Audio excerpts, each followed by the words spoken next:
Hello friends, welcome back to my channel. Good morning friends. ತುಂಬ ದಿನಗಳೇ ಆಗೋಯಿತು ನಾನು ಲಾಂಗ್ ವೀಡಿಯೋ ಶೇರ್ ಮಾಡಿ. ಬನ್ನಿ ಇವತ್ತಿನ ವ್ಲಾಗ್ ಹೇಗಿರುತ್ತೆ ನೋಡೋಣ. ಬೆಳಗ್ಗೆಯಿಂದನೇ ವ್ಲಾಗ್ ಶುರು ಮಾಡ್ಕೊಂಡಿದ್ದೀನಿ. ಇವಾಗ ಬೆಳಗ್ಗೆ ತರಕಾರಿ ಎಲ್ಲ ಕಟ್ ಮಾಡಿದ ನಂತರ ಇವಾಗ ಸ್ವಲ್ಪ ಹಾಗಲಕಾಯಿ ಆಗಿಬಿಟ್ಟಿತ್ತು. ನಮ್ಮ ಮನೆಯಲ್ಲಿ ಬೇಕು ಅಂತ ಏನೋ ಗಿಡ ಮಾಡಿದ್ದಲ್ಲ, ಬಟ್ ಅದಾಗದೇ ಹುಟ್ಕೊಂಡು ಹಾಗಲಕಾಯಿ ಎಲ್ಲ ಬಿಟ್ಟಿತ್ತು. ಸೊ ಅದು ಒಂದಷ್ಟು ಸಿಕ್ಕಿತ್ತು ಅಂತ ಹೇಳ್ಬಿಟ್ಟು ಅದರಿಂದ ಬಾಳಕ್ಕೆ ಮಾಡೋಣ ಅಂತ ನಾನು ಮತ್ತೆ ಮಾತಾಡ್ಕೊಂಡಿದ್ವಿ. ಸೊ ಹಾಗೆ ಅದನ್ನೆಲ್ಲ ಕೊಯ್ಕೊಂಡು ಇವಾಗೆಲ್ಲ ಕ್ಲೀನ್ ಮಾಡಿ ಕಟ್ ಮಾಡ್ಕೊಳ್ತಾ ಇದ್ದೀನಿ. ಅದರದ್ದು ಸ್ವಲ್ಪ ಹಣ್ಣಾಗಿತ್ತು ಕೆಲವೆಲ್ಲ, ಅಂದರೆ ತುಂಬ ಬಲ್ತಿ ಹೋಗಿತ್ತು. ಸೊ ಅದರದ್ದೆಲ್ಲ ಸೀಡ್ಸ್ ಎಲ್ಲ ತೆಗೆದು ಎಲ್ಲನೂ ಕ್ಲೀನ್ ಮಾಡಿ ಹಾಕ್ಕೊಳ್ತಾ ಇದ್ದೀನಿ. ಹಾಗೆ ಇದರ ರೆಸಿಪಿ ಕೂಡ ನಾನು ಆದಷ್ಟು ಬೇಗ ಶೇರ್ ಮಾಡ್ತೀನಿ, ಯಾವ ರೀತಿ ಮಾಡೋದು ಅಂತ ಹೇಳ್ಬಿಟ್ಟು. ಗೊತ್ತಿರುತ್ತೆ ತುಂಬ ಜನರಿಗೆ. ಊಟದ ಜೊತೆಗೆಲ್ಲ ಸಂಡಿಗೆ ಥರ ತಿನ್ನೋಕ್ಕಂತೂ ಚೆನ್ನಾಗಿರುತ್ತೆ, ತುಂಬ ಕಹಿ ಅಂತಲೂ ಅನಿಸಲ್ಲ. ಬೆಳಗ್ಗೆ ವೀಡಿಯೋನೇನೋ ಶುರು ಮಾಡ್ಕೊಂಡದಾಗಿದ ನಂತರ ಮತ್ತೇನು ಜಾಸ್ತಿ ವೀಡಿಯೋಸ್ ಮಾಡ್ಕೊಂಡಿರಲಿಲ್ಲ.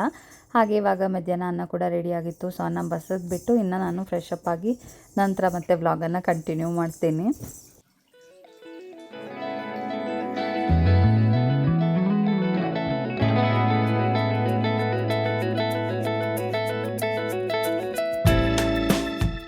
ಹಾಗೆ ನಾನು ನನ್ನ ಕೆಲಸ ಎಲ್ಲ ಮುಗಿಸಿ ಬರುವಷ್ಟರಲ್ಲಿ ಅಜ್ಜಿ ಮತ್ತು ಮೊಮ್ಮಗಳು ಇಲ್ಲಿ ಪೇಪರ್ ಗ್ಲಾಸಲ್ಲಿ ಆಟ ಆಡ್ತಾಯಿದ್ರು. ಸೊ ನೋಡಿ, ಈ ಥರ ಗ್ಲಾಸಿಂದ ಪಿರಮಿಡ್ ಥರ ಕಟ್ಟಿ ಅದನ್ನು ಮತ್ತೆ ಬಾಲ್ ಹಾಕಿಬಿಟ್ಟು ಹೊಡಿಯೋದು. ಸೊ ಅದಂತೂ ಅವಳಿಗೆ ಸಿಕ್ಕಾಬಿಟ್ಟೆ ಇಷ್ಟ ಆಗಿಬಿಟ್ಟಿದೆ ಇತ್ತೀಚೆಗಂತೂ. ಲಾಸ್ಟಲ್ಲಂತೂ ಸುಮಾರು ಗ್ಲಾಸ್ಗಳನ್ನೆಲ್ಲ ಹಾಳು ಮಾಡಿಬಿಡ್ತಾಳೆ. ಸೊ ಈ ಥರ ಹಾಗೆ ಅವರಿಬ್ಬರು ಆಟ ಆಡ್ಕೊಳ್ತಾ ಇದ್ರು ಅಲ್ವಾ. ಅದೆಲ್ಲ ಆಗಿದ ನಂತರ ನಾನು ಕೂಡ ಇವಾಗ ಒಂದಷ್ಟು ಜೀನಿಯಾ ಬೀಜಗಳೆಲ್ಲನೂ ಕಲೆಕ್ಟ್ ಮಾಡಿ ಇಟ್ಕೊಳ್ಳೋಣ ಅಂತ ಹೇಳಿ ಇವಾಗ ರೆಡಿ ಮಾಡ್ಕೊಳ್ತಾ ಇದ್ದೀನಿ. ಅದನ್ನೆಲ್ಲ ಒಂದು ಸ್ವಲ್ಪ ಕ್ಲೀನಾಗಿ ನೋಡಿಬಿಟ್ಟು ಚೆನ್ನಾಗಿರೋದನ್ನು ಮಾತ್ರ ಎತ್ತಿಟ್ಟೋಣ. ಇಲ್ಲಾಂದರೆ ಸುಮ್ಮನೆ ಎಲ್ಲನೂ ಇಟ್ಬಿಟ್ರೆ ಅದು ಚೆನ್ನಾಗಿ ಮೊಳಕೆ ಬರೋದೇ ಇಲ್ಲ. ಅದಕ್ಕೋಸ್ಕರ ಸರಿ ನೋಡಿಬಿಟ್ಟು ಯಾವುದೆಲ್ಲ ಚೆನ್ನಾಗಿದೆ ಅಂತ ಹೇಳಿ ನೋಡಿ ಸಪ್ರೇಟ್ ಮಾಡಿಡ್ತಾ ಇದ್ದೀನಿ. ಹಾಗೆ ಮಗಳು ಕೂಡ ನನ್ನ ಜೊತೆಗೇ ಬಂದಿದ್ದಾಳೆ, ನಾನು ಬರ್ತೀನಿ ಅಂತ ಹೇಳಿ. ಜೀನಿಯಾ ಹೂಗಳದ್ದು ಬೀಜಗಳನ್ನೆಲ್ಲ ಸಪ್ರೇಟ್ ಮಾಡಿ ಇಟ್ಟು ಆಮೇಲೆ ಹಾಕೋಣ ಅಂತ ಅಂದ್ಕೊಂಡಿದ್ದೀವಿ. ಬೇರೆ ಒಂದು ಪ್ಲ್ಯಾನ್ ಇದೆ ಅದಕ್ಕೋಸ್ಕರ. ಇಷ್ಟು ಹೂವಲ್ಲಿ ಇಷ್ಟೇ ಸಿಕ್ಕಿರೋದು ಚೆನ್ನಾಗಿರೋದು.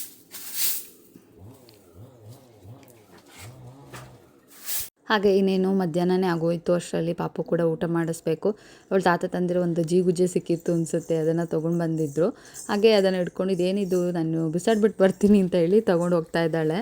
ಹಾಗೆ ನಾವು ಊಟ ಮಾಡಿಸ್ಬೇಕು ಅವಳಿಗೆ. ಇವತ್ತು ಲಂಚ್ ಏನು ಸ್ಪೆಷಲ್ ಅಂತ ಹೇಳ್ಬಿಟ್ಟು ತೋರಿಸ್ತೀನಿ. ಇವತ್ತು ನಮ್ಮ ಗಿಡದಲ್ಲಿ ಅಬರೆ ಆಗಿತ್ತು. ಸೊ ಅದು ಮತ್ತು ಒಂದು ಸ್ವಲ್ಪ ಕ್ಯಾರೆಟ್ ಸೇರಿಸ್ಕೊಂಡು ಮಾಡಿರೋಂಥ ಪಲ್ಯ. ಸ್ವಲ್ಪನೇ ಸಿಕ್ಕಿತ್ತು, ಅಬರೆ ಒಂದು 3 ಏನೋ ಸಿಕ್ಕಿತ್ತು. ಸೊ ಅದ್ರ ಜೊತೆಗೆ ಒಂದು ಸ್ವಲ್ಪ ಕ್ಯಾರೆಟ್ ಕೂಡ ಹಾಕಿಬಿಟ್ಟು ಮಾಡಿರೋಂಥ ಪಲ್ಯ ಆ್ಯಂಡ್ ಬದನೆಕಾಯಿ ಸಾಂಬಾರು. ಸೊ ಇದಿಷ್ಟು ಇವತ್ತಿನ ಲಂಚು ಸ್ಪೆಷಲ್ ಅಂತಲೇ ಹೇಳ್ಬೋದು. ಯಾವತ್ತೂ ಅಷ್ಟೇ ಬದನೆಕಾಯಿ ಸಾಂಬಾರಂತೂ ತುಂಬ ಚೆನ್ನಾಗಾಗುತ್ತೆ. ಯಾರಿಗೆಲ್ಲ ಬದನೆ ಸಾಂಬಾರು ಇಷ್ಟ ಅಂತ ಹೇಳ್ಬಿಟ್ಟು ನನಗೆ ಕಾಮೆಂಟ್ ಸೆಕ್ಷನಲ್ಲಿ ತಿಳಿಸಿ. ಆ್ಯಂಡ್ ಅಬರೆ ಪಲ್ಯ ಅಂತೂ ತುಂಬ ರುಚಿಯಾಗುತ್ತೆ, ಆಯಿತಾ. ಇವಾಗ ನೋಡಿ ಸಂಜೆ ಮತ್ತೆ ವ್ಲಾಗ್ ಕಂಟಿನ್ಯೂ ಮಾಡ್ತಾ ಇದ್ದೀನಿ. ಸಂಜೆ ತಾತ ಮತ್ತು ಮೊಮ್ಮಗಳಲ್ಲಿ ಕರಿಮೆಣಸಿನ ಗಿಡ ಒಂದು ಸ್ವಲ್ಪ ನೆಟ್ಟಿದ್ರು. ಅದನ್ನು ನೀರು ಬಿಡೋಕ್ಕೆ ಅಂತೆಲ್ಲ ನೀರಿನ ವ್ಯವಸ್ಥೆ ಎಲ್ಲ ಆಗ್ತಾಯಿತ್ತು. ಸೊ ಅದನ್ನು ನೋಡೋಕ್ಕೆ ಅಂತ ಬಂದಿದ್ದರು. ಅವಳು ನೀರಲ್ಲಿ ಆಟ ಆಡಿಕೊಂಡು ಇಲ್ಲೇ ಸುಮಾರು ಹೊತ್ತಾಗಿತ್ತು. ನಾನು ಕರ್ಕೊಂಡು ಹೋಗೋಣ ಅಂತ ಬಂದರೆ ಇನ್ನೂ ನಾನು ಮೇಲ್ಗಡೆ ಹೋಗಬೇಕು ಅಂತ ಹೇಳಿ ಹೊರಟಿದ್ದಾಳೆ. ಬರಲ್ಲ ನಾನು ಇವಾಗ ಅಂತ ಹೇಳಿ.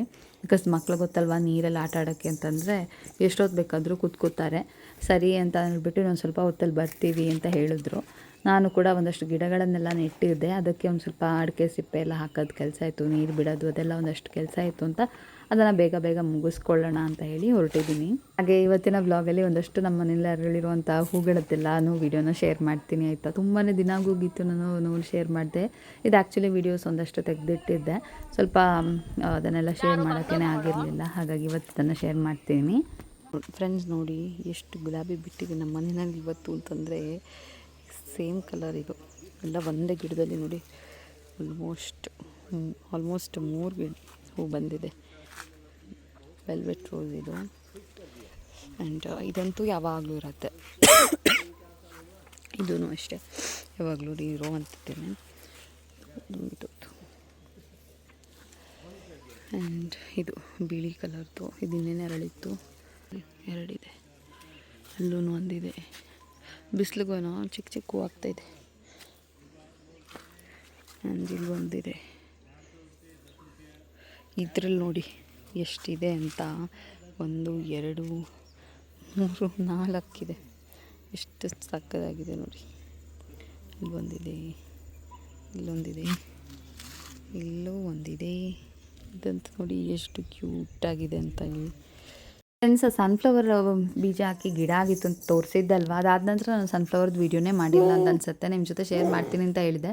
ಅದ್ರದ್ದು ಕ್ಲಿಪ್ಪಿಂಗ್ ಎಲ್ಲೋ ಮಿಸ್ ಆಗಿತ್ತು. ಸೊ ಇವತ್ತು ಸಿಕ್ತು, ಅದನ್ನು ಇದರಲ್ಲೇ ಅಟ್ಯಾಚ್ ಮಾಡಿದ್ದೀನಿ. ನೋಡಿ ಎಷ್ಟು ಚೆನ್ನಾಗಿ ಕಾಣಿಸ್ತಾ ಇತ್ತು ಗೊತ್ತಾ, ತುಂಬ ಚೆನ್ನಾಗಾಗಿತ್ತು. ಆ್ಯಂಡ್ ಒಂದು ಗಿಡದಲ್ಲಿ ಮಾತ್ರ ಒಂದು 5-6 ಹೂ ಬಿಟ್ಟಿತ್ತು ಒಂದೇ ಗಿಡದಲ್ಲಿ. ಯೂಶ್ವಲಿ ಸನ್ಫ್ಲವರ್ ಅಂದರೆ ಒಂದು ಗಿಡದಲ್ಲಿ ಒಂದೇ ಹೂ ಆಗುತ್ತೆ, ಬಟ್ ಇದರಲ್ಲಿ ಮಾತ್ರ ಸ್ವಲ್ಪ 4-5 ಹೂವೇನೋ ಆಗಿತ್ತು ಒಂದೇ ಗಿಡದಲ್ಲಿ. ಆ್ಯಂಡ್ ಕೆಲವೊಂದರಲ್ಲಿ ಒಂದೊಂದೇ ಸಿಂಗಲ್ ಹೂವೇ ಆಗಿರೋದು ಕೂಡ ಇತ್ತು. ಸೊ ಈ ಥರ ಚೆನ್ನಾಗಿತ್ತು. ಮಾತ್ರ ಅದ್ರ ಕ್ಲಿಪ್ಪಿಂಗ್ ನಾನು ಶೇರ್ ಮಾಡಿಲ್ಲ ಅನಿಸುತ್ತೆ ಅಂತ ಹೇಳ್ಬಿಟ್ಟು ಇವಾಗ ಶೇರ್ ಮಾಡ್ತಾ ಇದ್ದೀನಿ. ನೋಡೋಕ್ಕೆ ನಿಜವಾಗ್ಲೂ ಹೇಗಿದೆ ಅಂತ ಹೇಳ್ಬಿಟ್ಟು ಕಮೆಂಟ್ ಮಾಡಿ ತಿಳಿಸಿ ಆಯಿತಾ.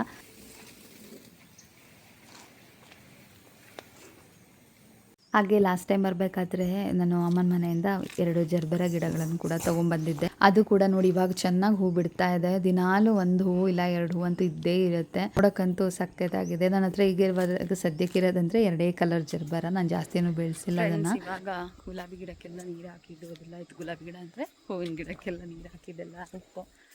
ಸೊ ಇವಾಗ ನಮ್ಮ ಪಾಪನ ಕರ್ಕೊಂಡು ವಾಕಿಂಗ್ ಹೋಗೋಣ ಅಂತ ಅಂದ್ಕೊಂಡಿದ್ದೀನಿ. ಇಲ್ಲ ಮೇಲ್ಗಡೆವರೆಗೂ ಹೋಗೋಣ ಅಂತ ಅಂದ್ಕೊಂಡಿದ್ದೀನಿ. ಅವಳು ಅಜ್ಜಿ ಜೊತೆ ಆಟ ಆಡ್ತಾ ಇದ್ದಾಳೆ ಇವಾಗ. ಸೊ ಬರ್ತೀಯ ಅಂತ ಕೇಳಿದೆ, ಇವಾಗ ಬರಲ್ಲ ಅಂದು. ಸರಿ ಅಂತ ನಾನು ಗಿಡಕ್ಕೆ ನೀರು ಹಾಕಕ್ಕೆ ಬಂದೆ. ಅಟ್ಲೀಸ್ಟ್ ಅದಾದರೂ ಬೇಗ ಮುಗಿಸ್ಕೊಳ್ಳೋಣ ಅಂತ. ಇನ್ನು ಅವಳನ್ನು ಕರ್ಕೊಂಡು ವಾಕಿಂಗ್ ಹೋಗೋಣ ಅಂತ ಅಂದ್ಕೊಂಡಿದ್ದೀನಿ. ಬನ್ನಿ ಹೋಗೋಣ ಫ್ರೆಂಡ್ಸ್. ಹಾಗೆ ನೋಡಿ ಈ ಗಿಡದಲ್ಲಿ ಮತ್ತೆ ಇವಾಗ ಹೂಗಳು ಬರೋಕ್ಕೆ ಶುರುವಾಗಿದೆ, ಮೊಗ್ಗು ಬರೋಕ್ಕೆ ಶುರುವಾಗಿದೆ. ನೋಡಿ ಎಷ್ಟು ಚೆನ್ನಾಗಿ ಕಾಣಿಸ್ತಾ ಇದೆ ಅಲ್ವಾ. ಎಲ್ಲದರಲ್ಲೂ ಒಂದೊಂದು ಅರಳಿದೆ. ಒಂದು ಬಂಚಲ್ಲಿ 1 ಹೂ ಅರಳಿದೆ, ನೀವು ನೋಡ್ಬೋದು. ಪ್ರತಿಯೊಂದರಲ್ಲೂ ಆ ಥರ ಕಾಣಿಸ್ತಾ ಇದೆ. ಇದರಲ್ಲಿ ಆಲ್ರೆಡಿ 2 ಹೂ ಅರಳಿದೆ. ಸಖತ್ತಾಗಿ ಕಾಣಿಸ್ತಾ ಇದೆ.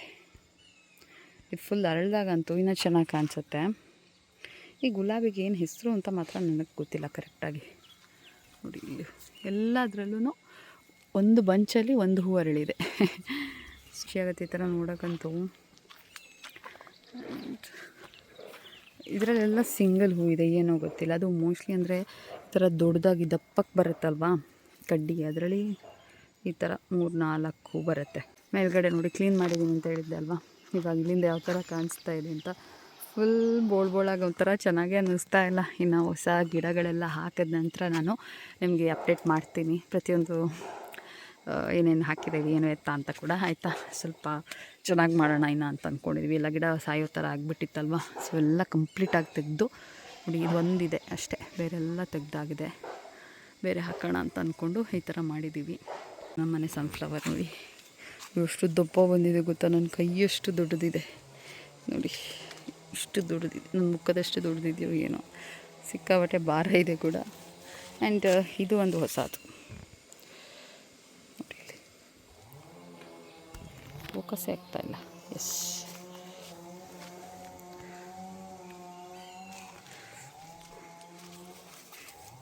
ಆ್ಯಂಡ್ ಈ ಸತಿ ಹೊಸದಾಗಿ ಅರಳಿರುವಂಥದ್ದು ಬೆಣ್ಣೆ ಗುಲಾಬಿ. ನೋಡಿ, ಇದಕ್ಕೆ ಬೆಣ್ಣೆ ಗುಲಾಬಿ ಅಂತ ಹೇಳ್ತಾರಂತೆ. ನಮ್ಮ ಚಿಕ್ಕ ಮಾವನ ಮನೆಯಿಂದ ತೊಗೊಂಬಂದಿರೋದು ನೋಡಿ. ಇದು ಕೂಡ ಅಷ್ಟೇ ಬಂಚಲ್ಲೇ ಆಗುತ್ತೆ. ನನಗೆ ಸಿಕ್ಕಾಬಟ್ಟೆ ಇಷ್ಟ ಈ ಗುಲಾಬಿ. ಆ್ಯಂಡ್ ಆ ಬಂಚ್ ಗುಲಾಬಿ ನೋಡಿ, ಇಲ್ಲಿ ಒಂದು ಗಿಡ ಮಾಡಿದ್ದೆ, ಅದರಲ್ಲಿ ಇವಾಗ ಹೂ ಬಿಡ್ತಾ ಇದೆ ನೋಡಿ.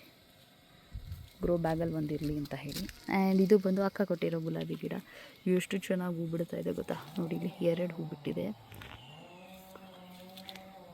ನೋಡಿ, ಎಷ್ಟು ಕ್ಯೂಟಾಗಿದೆ ಅಲ್ವಾ. ಆ್ಯಂಡ್ ಇದೆಲ್ಲ ಬಂದು ನಾನು ಆನ್ಲೈನಲ್ಲಿ ಬಂದು ತರಿಸಿದ್ದೆ, ಫ್ಲವರ್ ಸೀಡ್ಸ್ ಅಂತ. ಸೊ ಅದರಲ್ಲಿ ಇದು ಕೂಡ ಇತ್ತು. ಸರಿ ಇದನ್ನಕ್ಕೆ ಹಾಕಬಾರ್ದು ಅಂತ ಅಂದ್ಕೊಂಡು ಹಾಕಿರೋದು. ಇದ್ರ ಸೀಡ್ಸ್ ನೋಡಿ ಎಲ್ಲ ಇಷ್ಟೊಂದು ಬಂದಿದೆ ಅಂತಂದರೆ ಎಲ್ಲ ತೆಗೆದಿಡ್ತೀನಿ. ಒಂದು ಸ್ವಲ್ಪ ಇನ್ನೊಂದು ಟೈಮ್ ಹಾಕ್ಬೋದಲ್ವಾ. ಎಲ್ಲ ಕಲರು ಸಖತ್ತಾಗಿದೆ ಮಾತ್ರ. ನನ್ನ ಹತ್ರ ಬರೀ ರೆಡ್ ಕಲರ್ದು ದಪ್ಪ ಬರುತ್ತಲ್ವ ಎಸ್ಲುಗಳು, ಅದಿತ್ತು. ಬಟ್ ಇದೆಲ್ಲ ಸಿಂಗಲ್ಲು ನೋಡಿ, 4 ಕಲರ್ ಇದೆ. ಬಟ್ ಈ ಸಿಂಗಲ್ ಲೇಯರ್ ಪೆಟಲ್ಸ್. ರೆಡ್ ಕಲರ್ದು ನನ್ನ ಹತ್ರ ಮುಂಚೆ ಇದ್ದಿದ್ದೆ, ಅದೇನೆಂದರೆ ದಪ್ಪ ಎಸಳು ಒಂದು. ಫ್ರೆಂಡ್ಸ್ ನೋಡಿದ್ರೆ ಅಲ್ವಾ, ಇದೊಂದು ಪುಟಾಣಿ ವ್ಲಾಗ್. ನನ್ನ ಗಾರ್ಡನಲ್ಲಿ ಹರಡಿರುವಂಥ ಒಂದಷ್ಟು ಹೂಗಳನ್ನು ಕೂಡ ನಿಮ್ಮ ಜೊತೆ ಶೇರ್ ಮಾಡಿದ್ದೀನಿ. ಹೋಪ್ ನಿಮಗೆ ವಿಡಿಯೋ ಇಷ್ಟ ಆಗಿದೆ ಅಂತ ಅನ್ಕೋತೀನಿ. ಇಷ್ಟ ಆಗಿದ್ದರೆ ಪ್ಲೀಸ್ ಲೈಕ್, ಶೇರ್, ಕಮೆಂಟ್. ಇನ್ನು ಸಬ್ಸ್ಕ್ರೈಬ್ ಮಾಡದೆ ನೋಡ್ತಾ ಇದ್ದರೆ ಸಬ್ಸ್ಕ್ರೈಬ್ ಮಾಡಿ, ಸಪೋರ್ಟ್ ಮಾಡಿ. ಸಿಗೋಣ ಇನ್ನೊಂದು ವೀಡಿಯೋದೊಂದಿಗೆ. ಅಲ್ಲಿ ತನಕ take care and bye. Thanks for watching.